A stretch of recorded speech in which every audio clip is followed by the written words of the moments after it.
Meryl Streep vuelve a ponerse la armadura de Miranda Priestly, y el cine español la recibe con entusiasmo y con matices. El Diablo viste de Prada 2 llega a las pantallas nacionales esta semana y lo hace cargada de expectativas, de nostalgia y de una pregunta que ningún cartel publicitario se atreve a formular en voz alta: ¿puede una secuela que llega casi 20 años después justificar su propia existencia sin traicionar el legado que la precede? La respuesta, como suele ocurrir con las mejores películas de entretenimiento inteligente, no es ni un sí rotundo ni un no definitivo. Es algo más complejo, más honesto y, a ratos, más incómodo de lo que cualquier amante de la moda y del cine esperaría encontrar en una sala un viernes por la tarde. La cinta dirige su mirada hacia Andy Sachs, la periodista interpretada por Anne Hathaway, que regresa al universo de Runway no porque haya elegido hacerlo con libertad, sino porque el periodismo serio que ella practicaba ha colapsado a su alrededor. Despidos por mensaje, redacciones vacías, proyectos inviables, el diagnóstico que traza la película sobre el estado actual de los medios de comunicación escritos resuena con particular fuerza en un país como España, donde el cierre de cabeceras, los ERES en los principales grupos editoriales y la sangría de periodistas hacia el precariado digital llevan años siendo una herida abierta. En ese contexto, ver a una periodista reconocida, con un historial sólido, sin trabajo y sin perspectivas reales en su sector, no es una exageración dramática, es un retrato que muchos profesionales de este país reconocerán sin dificultad. Miranda Priestly, por su parte, ya no es la figura que imponía el miedo desde la distancia con una sola mirada glacial.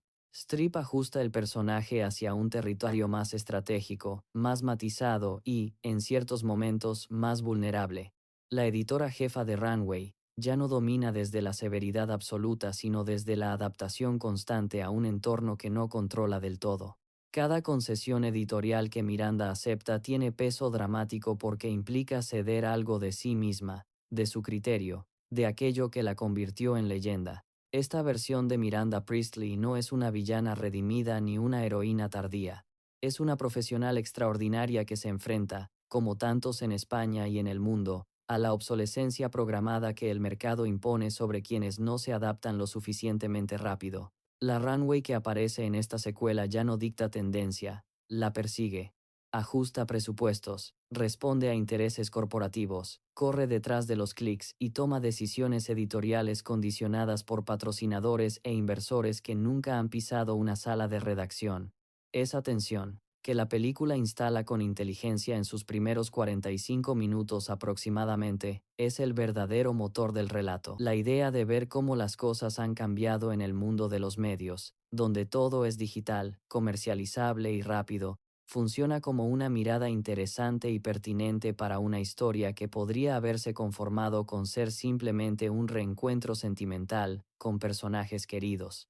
El conflicto central entre Miranda y Andy no gira ya en torno a la dinámica vertical de poder que definía la primera entrega, sino en torno a una negociación constante. Miranda necesita a alguien que entienda el nuevo lenguaje del público. Andy necesita un espacio donde todavía sea posible escribir con intención y con criterio. Ninguna de las dos tiene el control total sobre la situación, y esa impotencia compartida es uno de los elementos más honestos que la secuela aporta. Uno de los conflictos más interesantes que la película trabaja con cuidado es el de la profundidad periodística frente a la lecturabilidad. A Andy le señalan que sus textos son inteligentes y brillantes, pero que no funcionan en términos de tráfico y de número de lectores.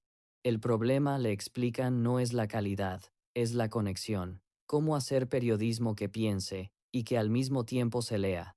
Esa tensión entre el contenido de valor y el consumo rápido no es una invención de Hollywood, es una discusión que se tiene cada semana en las redacciones de Madrid, de Barcelona, de Sevilla y de cualquier ciudad española donde quede algún equipo periodístico trabajando.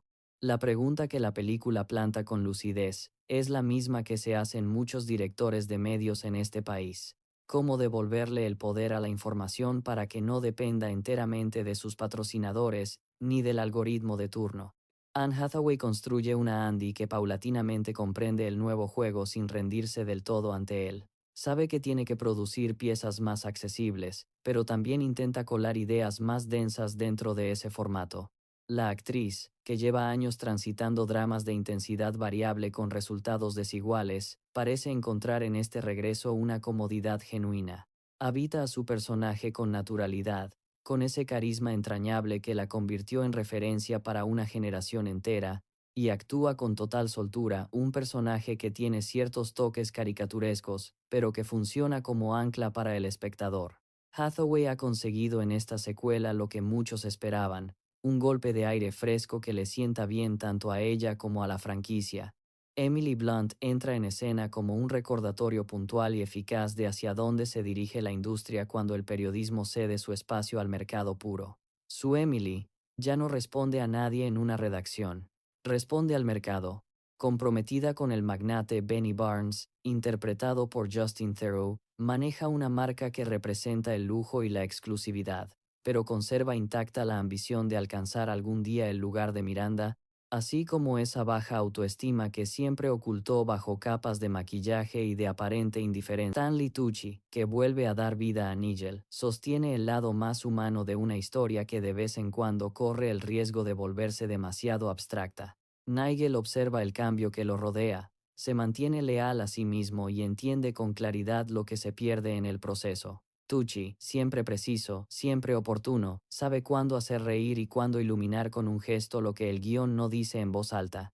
Los tres actores, Streep, Hathaway y Tucci, habitan a sus personajes como si fueran su propia piel y son, sin discusión posible, lo mejor de esta secuela. La cinta se apoya con conciencia en el contraste entre entretenimiento y reflexión. Por un lado ofrece vestuario impecable, viajes, la presencia de Lady Gaga y diálogos cínicos que arrancan carcajadas con frecuencia. Por otro lado, introduce un discurso sobre la precarización laboral, la concentración de medios y la pérdida progresiva del criterio editorial. En España, donde la presión de los grandes grupos sobre las líneas editoriales es un tema recurrente en los debates sobre libertad de prensa, ese discurso tiene un eco particular que no pasa desapercibido si el espectador lleva consigo algo de contexto. Al igual que la propia Runway dentro de la historia, la película busca el punto de equilibrio entre el entretenimiento y la profundidad. A ratos lo logra con precisión notable.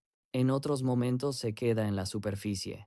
Y ese riesgo, esa tensión irresuelta, forma parte de su propuesta. Sin embargo, y aquí llega la principal objeción que merece registrarse, el guión toma una decisión que lastra considerablemente el conjunto. En torno a la mitad del metraje, cuando los conflictos más interesantes entre las protagonistas estaban tomando forma de manera orgánica, el relato introduce un recurso narrativo que los críticos anglosajones llaman Diabolus ex machina, un giro negativo imprevisto que transforma el rumbo de la trama de manera artificial. El resultado es que los temas más sugerentes que se venían desarrollando quedan desplazados y el conflicto principal se simplifica hasta reducirse a una cuestión de quién tiene más dinero y más poder en términos estrictamente materiales. Para una secuela que había demostrado tener algo genuino que decir sobre el periodismo, los medios y la integridad profesional, ese viraje resulta frustrante. Es, para usar una metáfora que la propia película entendería, como cambiar un vestido de Balenciaga por uno de segunda mano. La película dialoga también, aunque sin nombrarlo explícitamente, con el cine clásico sobre salas de redacción. Esa tradición que en España tiene sus propios referentes y que en el imaginario colectivo sigue asociada a la idea del periodismo como vocación y como servicio público. No pretende ser todos los hombres del presidente, ni lo necesita, pero sí usa el periodismo como columna ética dentro de un relato más accesible y más popular, y esa decisión le confiere una dimensión que muchas comedias de entretenimiento no se atreven a explorar. En ese sentido, y a pesar de sus inconsistencias narrativas, El Diablo Viste de Prada 2 es una película más interesante de lo que su apariencia sugiere en el primer tráiler. El mayor acierto de la secuela, el que permanece después de que los créditos han terminado y la sala se ha vaciado, es el de usar la moda como fachada, el entretenimiento como vehículo y el periodismo como tema real.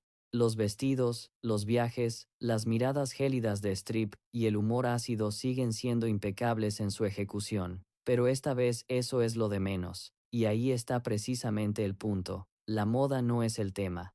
Es el escenario donde se juega algo mucho más concreto. Si todavía vale la pena escribir, publicar y hacer cine para un público que lo lea y lo vea de verdad, con atención y con criterio, en un mundo que empuja constantemente hacia lo contrario. Muchas personas acudirán a ver esta película en los cines españoles esta semana, atraídas por la nostalgia de la primera entrega, que sigue siendo una referencia cultural vigente casi 2 décadas después de su estreno. Tendrán, probablemente, una experiencia grata en sala. El humor funciona, las interpretaciones son sólidas, el departamento de vestuario hace un trabajo extraordinario, y el reencuentro con estos personajes tiene momentos genuinamente emotivos. Pero la cinta deja pocos temas de conversación sobre la mesa al final, y esa escasez, unida al cambio de rumbo narrativo en la segunda mitad, hace pensar que esta secuela será recordada con afecto moderado, y sin la devoción que acompaña todavía a la original. Al final no hay una solución limpia ni un mensaje tranquilizador. Lo que queda es más específico y más honesto que eso. Encontrar una forma de hacer el trabajo dentro de un sistema que empuja hacia otra dirección. Andy lo intenta. Miranda lo administra. El resto se adapta o se queda fuera. Y quizás ese sea el diagnóstico más certero que la película ofrece sobre el momento que atraviesan los medios, no solo en Runway sino en cualquier redacción real de cualquier ciudad del mundo, incluyendo las nuestras. ¿Creéis que el cine comercial puede ser un vehículo válido para hablar de crisis periodísticas reales, o la fachada del entretenimiento termina siempre por engullir el mensaje? Dejad vuestra opinión en los comentarios, compartid esta crítica si os ha resultado útil, y suscribiros al canal para no perderos los próximos estrenos de la temporada.